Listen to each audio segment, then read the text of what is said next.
I've been watching that new OJ show. I can't get enough of that shit. Doesn't it bring back good memories? But I forgot how like just how polarizing that OJ case was. And you know, I've met OJ Simpson on 4 different occasions in my life. And before the end of the show, I will tell you about each of those occasions. The first time I met OJ Simpson, I was in Santa Monica. Santa Monica? Yeah. I can't believe a black dude was like, Santa Monica. He was the last niggas I expected to say that. You see your shoes. You got some Vans on, nigga? What you got on? Santa Monica! You? At the time, I was 18. I had done a show, and then a guy from the club came up and was like, hey, O.J. Simpson's here, and he said he wants to meet you. I said, what? Fuck yeah. I ran down the steps, and O.J. was down there. He was like, hey, yo, man, how are you? It's very good to meet you, and you're doing really good work, and I hope good things happen for you in your life. I was like, man, thanks, Mr. Juice. Standing beside him, well, I don't know the nice way to say this, his soon-to-be slain wife. Ladies and gentlemen, man the fuck up or you're not gonna make it through the end of this show. Just man the fuck up. She's dead, you already know, we know what happened. We don't know who did it, but we know what happened.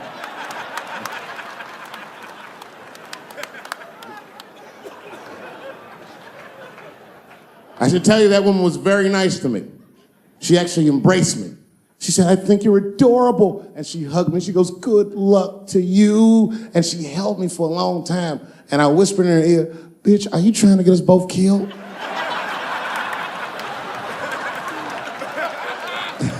I'm just kidding, I didn't say that. But that was the first time in a nutshell. The second time I met O.J. Simpson.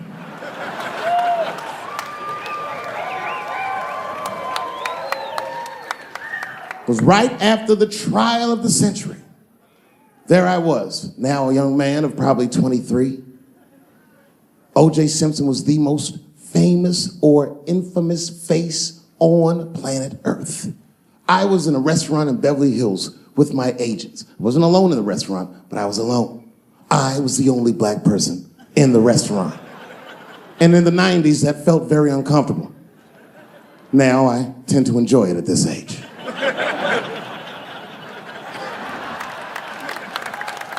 I was having dinner with my agents, celebrating a deal that they told me was lucrative, but I later learned fucking sucked.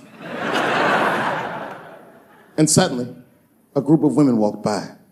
Every race was in that group. Black, white, Asian, Latina, white, and white again. They were all gorgeous. I watched them walk by. Then, I saw a familiar face. Al Collins, the man from the infamous Bronco chase, walked by and embraced one of the women, and they walked towards the door. Couldn't believe what I saw. And then, close behind him, was O.J. Simpson, newly released from jail. The restaurant fell still. I was shocked. I didn't mean to say it out loud, but it just came out. O.J. He stopped, turned around to see who said it, saw my black face, and correctly assumed it was me.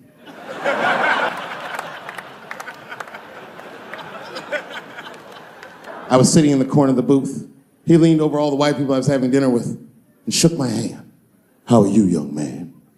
He looked in my eyes, and I could see in his eyes that he didn't remember meeting me the first time. And then he walked away. And I looked back at my agents, and all of them had nothing short of disgust on their faces. And the only one with the courage to voice their disgust was a woman named Sharon, who used to represent me. How could you, she said. How could you shake hands with that murderer? I said, Sharon, with all due respect, that murderer ran for over 11,000 yards.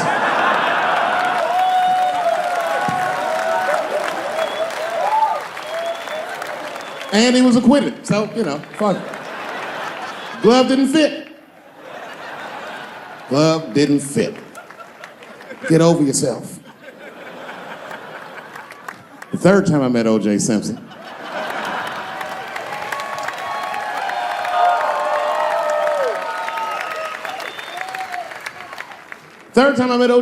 I was doing great in life. I just finished the second season of Chappelle Show. Man, those were good days. I was playing a comedy club in Miami, the Improv. I don't know if you've ever been, but if you have, you'd know. The door for the green room is right on the stage. Can you imagine such a thing? If I walked out of the door of the green room, bam, I'm just right here. It's right from the dressing room. And I did that. I walked out, and the whole crowd was like, hooray! And I looked, ma'am, as close as you are to me, I saw him as soon as I came out, the Juice. And I saw recognition in his eyes, and it filled me with pride that he knew who I was. I didn't acknowledge his presence because it was a white audience, and I didn't want to start a panic.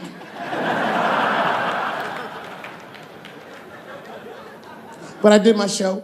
Show went great. I said, good night, everyone. They all said, yay! And I didn't say nothing to OJ, but I just gave him the signal, let him know I knew he was there. And I walked into the green room, and OJ was already in there. I was like, how the fuck is this possible? I was scared.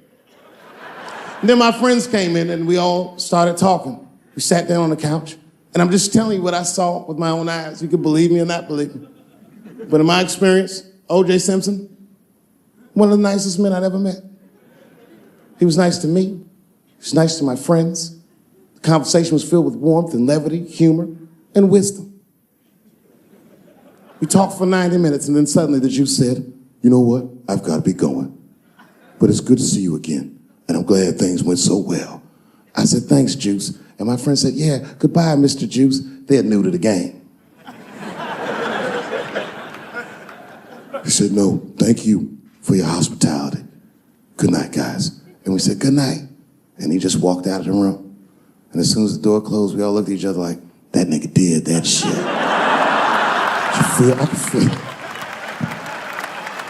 I could feel like murder in the room. Wait. I forgot. The fourth time I met O.J. Simpson.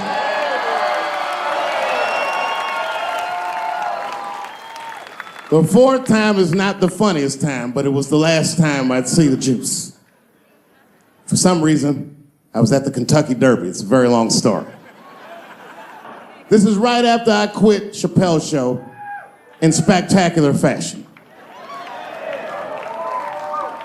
There was a party hosted by Michael Jordan, and every athlete I'd ever admired was in that room. Yes. And then I saw a familiar face by the bar, standing there, drinking alone. It was Chris Tucker. Now, you have to remember, at this time, we were both technically missing. And we went over and were talking with one another, and motherfuckers were amazed to see us together. Seeing me and Chris Tucker at that point would be like seeing Bigfoot riding a unicorn. You wouldn't believe that's what you were saying. And then, through all the gawkers, a familiar face pushed through the crowd. Here he was again, the Juice.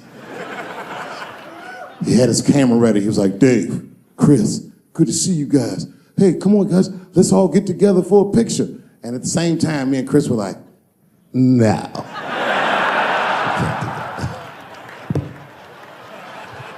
Sorry, Juice, my career's too flimsy to survive a picture with you. That's the end. Good night.